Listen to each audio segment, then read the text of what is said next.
Fēng, he is 5 years old.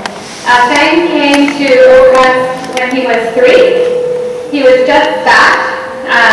Linda contacted me. I was in Florida at the time, and she said she had a 2.5-year-old that was coming 3, and asked if I bring him for training. And we had talked a little bit about it. He said if he accepted, you get back in a little bit before he comes to Oakland. And my assistant, and he also competed about 3 to 4 weeks ago at the Hogway Cornerstone Farm show, where he competed at training level and was training level champion with scores up to 76%.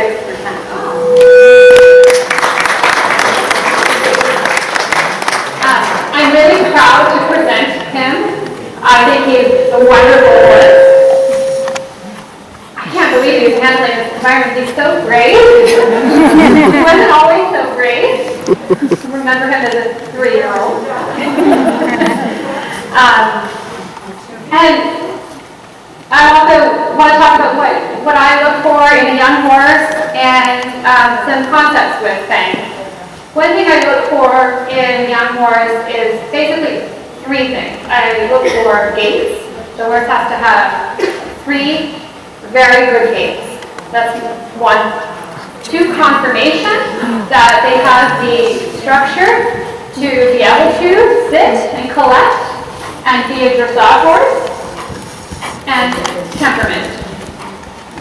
You can have all the talent and gaits in the world and confirmation in the world, and if you have a horse that you're going to expect them to perform, they have a limited time period where they're fit and ready to go. So that was our first outing with Fēng, and then our outings since then have been extremely successful. So first thing is gait. I said a lot about this today, but I'm just going to reiterate the quality of the gait. When I'm training horses and thinking about bringing horses along, I want to think about improving their gait. They all are born with a certain quality to their gait, and as I work them and develop them into upper level horses, I'm always thinking about the quality of the canter, the quality of the trot, the quality of the walk. The quality of the trot, the quality of the walk. That doesn't deteriorate, it only enhances. It's an important aspect for me, and I think about it every day. So if we just look at Fēng here, trotting around, he has very, very good trot. 2 beat rhythm, 1, 2, 1, 2, 1, 2. Lovely. Let's think about the corners, because Lindsay just found out that I told that story about the corners. She said she's going to ride it really well tonight. And do you notice that when he goes into a corner, his rhythm doesn't change? 1, 2, 1, 2, 1, 2.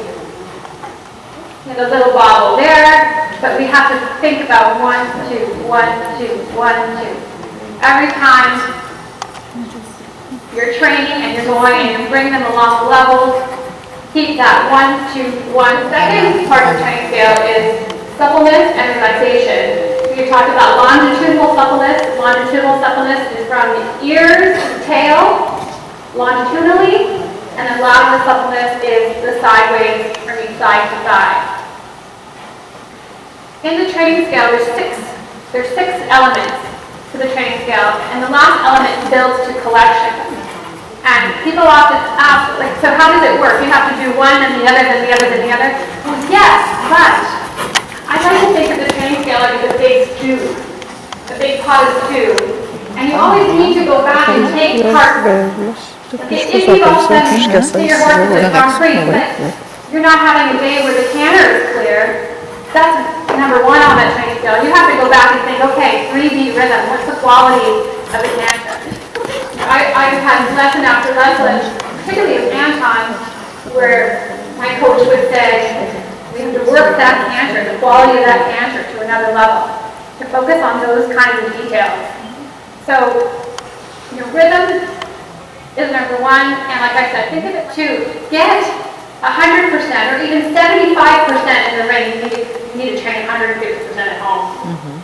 So if you go through a test and at home, and you're like, well, I can't quite get that, or I can't quite get that, it's really not going to happen in the ring. So when you're at home, you've got to be training at 150% of what you're going to be riding in the ring for good scores and top marks. Okay, let's get to work. Let's do some canter. And canter 3D ribbon. Let's see if we all can